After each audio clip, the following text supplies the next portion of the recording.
Lucy Kafanov is out front. Drag actually saved my life. For Timothy Sherwood, drag is more than just a job. I feel beautiful, I feel ethereal, I feel colorful, I feel bright. And that is the last step.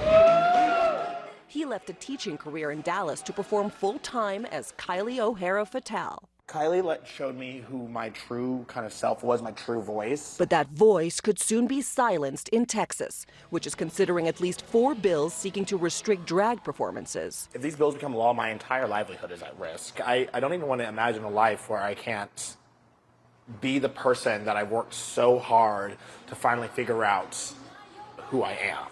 To fully have all that just ripped away, it would be soul-crushing.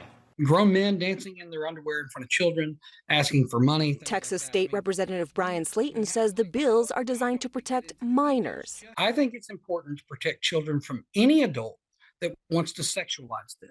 Right now, the only group of people that's trying to sexualize children are the drag performances. Drag has become a target amongst conservatives, with shows and even literacy events like Drag Queen Story Hours sparking protests and targeted attacks from right-wing extremist groups in some states. The book is called Love the World by Texas is just one of at least 18 states seeking to restrict drag. Rights groups say it's part of a broader attack on the queer community. We're seeing states across this country in a race to the bottom in terms of attacking LGBTQ plus folks. Over 400 bills attacking our community have been introduced, and it's only March of this year. Many of the proposed bills would make it illegal for an establishment to host a drag show unless it's classified as a sexually oriented business. If somebody came in and said today, you're a sexually oriented business, that would be it.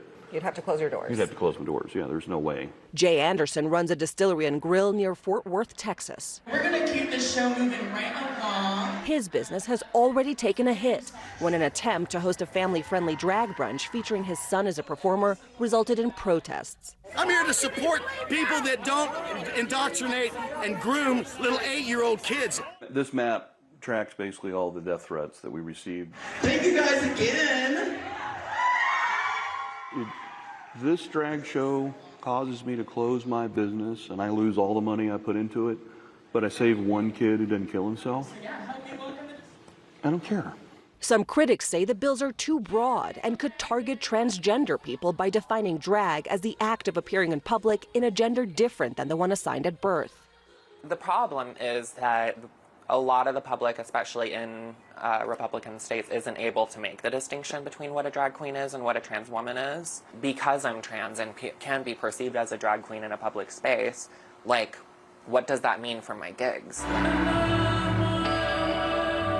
Dahlia Knowles is a Dallas-based pop singer who performs under the name Lorelei K. She worries the broadly written legislation would categorize her as a drag performer simply because she's a transgender woman. I'm not impersonating a gender, this is my gender. The idea that I have to perform at sexually oriented businesses whenever my act isn't sexually oriented, it's just absurd. So it's not just about drag? No, this is just the tip of the iceberg. They're trying to eradicate transgender people from the public eye. It's not a debate whether or not I exist. I do exist. I'm here, and the message that I'm receiving is that I'm not wanted here. Lucy Kafanov, CNN, Denver.